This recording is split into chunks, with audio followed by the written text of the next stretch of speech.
Jacqueline Goix leur a consacré presque l'ensemble de sa carrière. Robert Calcagno est incollable lorsque vous lui parlez d'elle.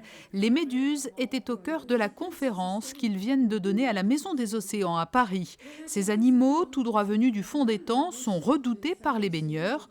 Au cours des dernières années, leur nombre n'a cessé de croître, si bien qu'aujourd'hui, elles font de l'ombre aux requins, à qui elles s'apprêtent à voler la place de seigneurs des océans. Nous pouvons à la fois comparer les requins et les méduses. Nous avons là deux animaux qui sont un peu étranges, qui sont fascinants, qui pendant longtemps ont fasciné que ce soit le grand public ou les scientifiques. Mais la comparaison s'arrête un peu là. Si le requin est un animal assez formidable, qui est admiré pour ses qualités de champion, sa vitesse, ses sens particulièrement aiguisés, c'est aussi un animal qui est pêché, qui est même surpêché. C'est un animal qui est fragile, qui met du temps à se reproduire. Et aujourd'hui, 90% des populations de requins ont disparu, ont quitté les océans.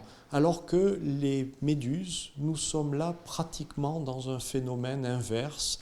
Nous avons des animaux qui sont extrêmement simples. C'est une masse gélatineuse, bon, certainement c'est un peu plus compliqué que ça, mais des animaux qui se reproduisent extrêmement vite, qui résistent très bien aux pollutions et aux déséquilibres des océans.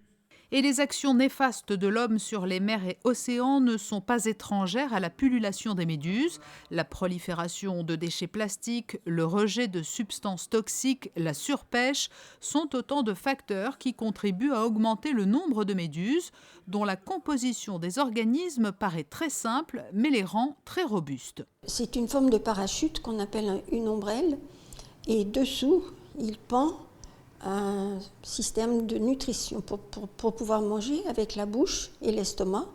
Et tout autour de l'ombrelle, il y a une guirlande de tentacules qui ont des cellules urticantes. Voilà, c'est très très simple. Les tentacules sont faits pour récupérer la nourriture grâce aux cellules urticantes. Le tentacule va poser la nourriture sur la bouche et ensuite l'estomac va la digérer. Très présentes en Méditerranée, les méduses n'épargnent pas les baigneurs. Voici quelques règles élémentaires à respecter en cas de piqûre. Sur les côtes françaises, il ne faut surtout pas paniquer parce qu'aucune méduse de France n'est mortelle. Donc la première chose à faire, c'est de sortir de l'eau le plus rapidement possible et ensuite rincer la partie piquée avec de l'eau de mer. Et puis éventuellement enlever le surplus de cellules urticantes avec ce que vous avez sous la main, un couteau, quelque chose qui peut racler. Mais surtout, ne pas mettre d'eau douce parce que là, ça aggrave les piqûres. Très prochainement paraîtra un ouvrage co-signé par Jacqueline Goix et Robert Calcagno, entièrement consacré aux méduses. La prochaine conférence des mercredis de l'Institut aura lieu quant à elle le 11 juin prochain. Elle portera sur le système Médazur, qui a pour mission de prévoir et mieux comprendre les pullulations de méduses.